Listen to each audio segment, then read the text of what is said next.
life, love, and pop culture. Hi, I'm Danielle Delgado, Hi, I'm Fay Gauthier. and you're watching Life, Love, and Pop Culture.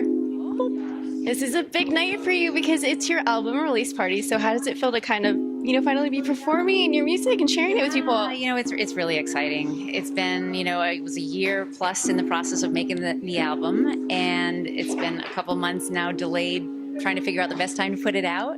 But I've got a great backing band. They are just phenomenal. All my friends are helping out. It's just a great positive and celebratory vibe. So I'm very excited. So tell me a little bit about the album. Well, it's sort of a mixture of songs from different phases of my life. Like, there's a couple songs on there that were on my last CD that we redid. And then there's some songs that I wrote for screenplays. One for a screenplay that I wrote, one for a screenplay that I was able to read that somebody else wrote. And then there's a song about the passing of my dog, or the kind of the, appreciation for what that brought to my life, what he brought to my life. There's songs about love and loss, and there's fun songs about just kind of the industry and the quirkiness of like stardom. Not for me, I'm not a star, but just my interpretation of how other people kind of handle stardom. So it's a mixture, but it's all sort of ties together with, a vibe of pop with a lot of jazz kind of undertones. But I like that you said you have like a mixture of everything, like life and love, because that makes music more relatable, and that's how you get, people to feel something, right? Absolutely. I find it hard to write about, or to limit myself to a specific genre or specific style. If something moves me and the song starts coming, I'm just going to go with it. So that's kind of what we put together with this CD. Well, speaking of genres, you said that you don't really feel like your music fits in a specific niche or genre. So describe your music to people that haven't heard your music. Yeah, well, it's pop, rock, with flavors of jazz, a little bit of spoken word, and some blues. That pretty much captures it, although one of the songs has country flair. So it's pop as an umbrella with all these other different genres underneath. So just a variety of everything. You get hip hop, you get pop, you get like come together. Yeah, it's fun. I love variety. So for me, for a while, I fought the idea of having a variety of songs and material, because I was told people want to kind of be able to know what you are. You want some instantaneous recognition. No, this is her niche. This is it. And I don't fight that anymore. I just kind of said, you know what, this is who I am, and this is where I'm going. No, but I like that, because I feel like music is evolving, and there isn't really a genre that people kind of fit into these days. People have a mix of everything. Right. We're getting away from albums. We're more geared towards singles, right? And finding something here, playing this on Spotify, playing this on iTunes, whatnot. You just kind of play what you like. So, yeah, now I'm just writing what I like. And you're influenced by everything, especially like Ella Fitzgerald and Ray Charles. So tell me how they kind of influenced your career. Music from that time frame was so well written, and the acts and the musicians are just so solid. And I mean, you just listen to these singers and you smile. You can't fight it. It's just beautiful.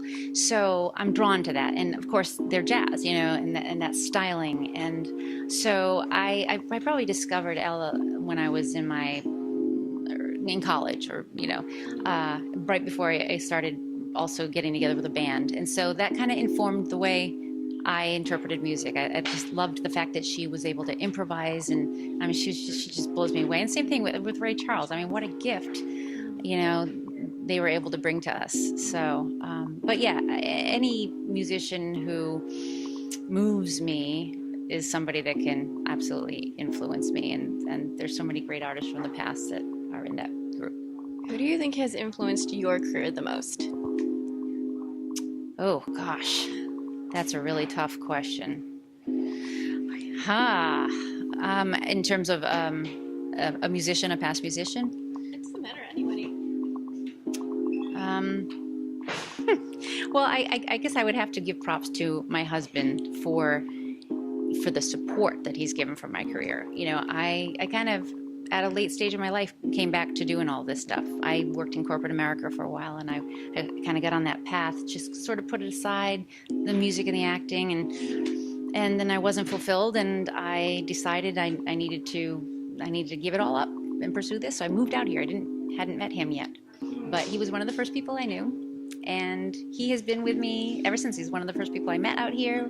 We've been together 10 years of marriage and a few years before that. And he's just couldn't be more supportive. So I have to give props to him. That's so sweet. I love a good love story. Yeah.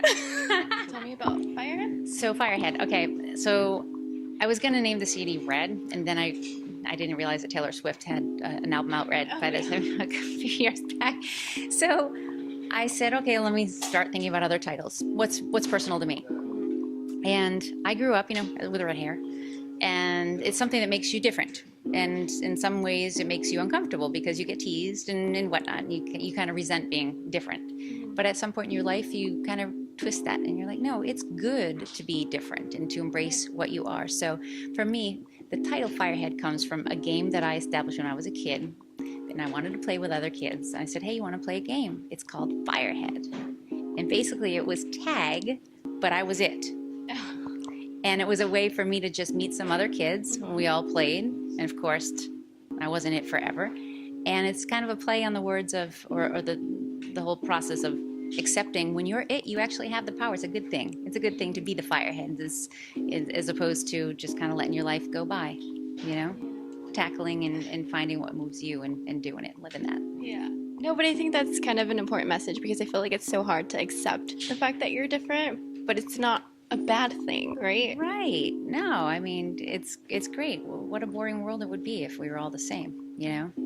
So I think it's wonderful for me to be able to experience this and have a second coming in my life where I'm actually doing what I love and what I'm passionate about. And that is what makes me me. So great. I love that story. What do you want people to remember you for? I hope people feel like I bring joy to their life in some capacity. That would make me feel very happy.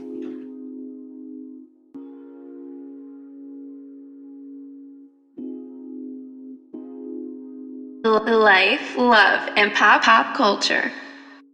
If you enjoyed my interview, subscribe to my YouTube channel and don't forget to look out for new videos every Wednesday.